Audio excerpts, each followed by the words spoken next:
À vous, chez vous, en ce jeudi de l'octave de Pâques, nous voyons vraiment que le mystère de la résurrection est un mystère de foi. Nous entendions déjà hier Jésus qui corrigeait ses disciples, les disciples en route pour Emmaüs. Il les corrigeait parce qu'ils étaient incrédules et ils ne croyaient pas tout ce que les prophètes et la loi de Moïse avait dit. Aujourd'hui encore, Jésus vient au milieu de ses disciples. Il y a les disciples d'Emmaüs qui reviennent vers les autres disciples et vers les apôtres, mais ils ne croient pas le témoignage des disciples d'Emmaüs. Et puis Jésus, il est là au milieu d'eux, et puis il montre ses mains et ses pieds. On ne croit pas. Jésus s'explique, mais je ne peux pas être un esprit, puisqu'un esprit n'a ni chair ni os, donc il va manger devant eux. Voilà, pour nous, le mystère de la résurrection est un mystère de foi.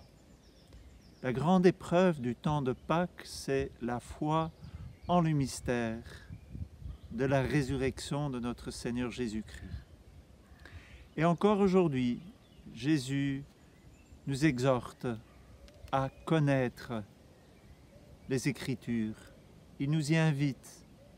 C'est notre job quotidien, on essaye de lire la parole de Dieu et on est confirmé dans cette quête. On est confirmé parce que la loi, les prophètes nous ont parlé de Jésus dans ce mystère de résurrection.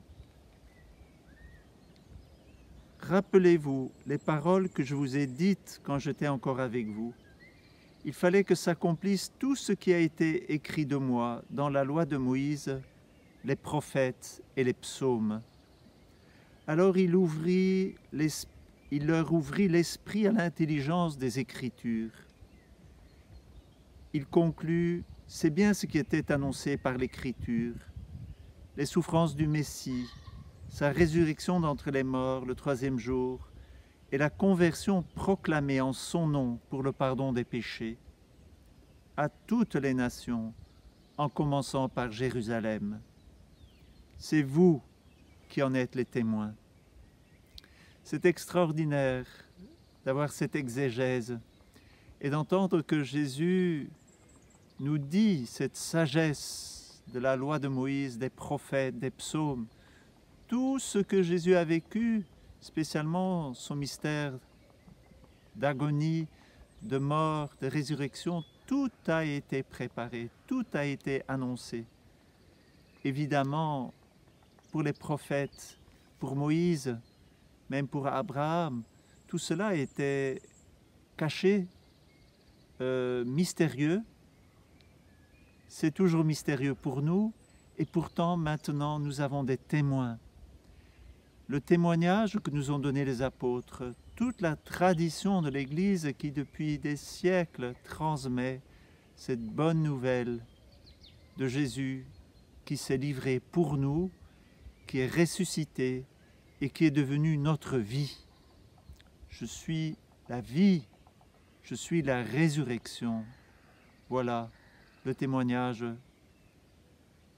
C'est vous qui en êtes les témoins, c'est à nous, frères et sœurs, qui lisons les Écritures, à devenir témoins de ce mystère du Christ. Le monde a besoin de notre témoignage. Le monde est si souvent dans la désespérance, dans la crainte, dans la peur. Nous avons à proclamer un Christ ressuscité. C'est ce que je vous souhaite, c'est ce que je nous souhaite. Bonne journée, à demain.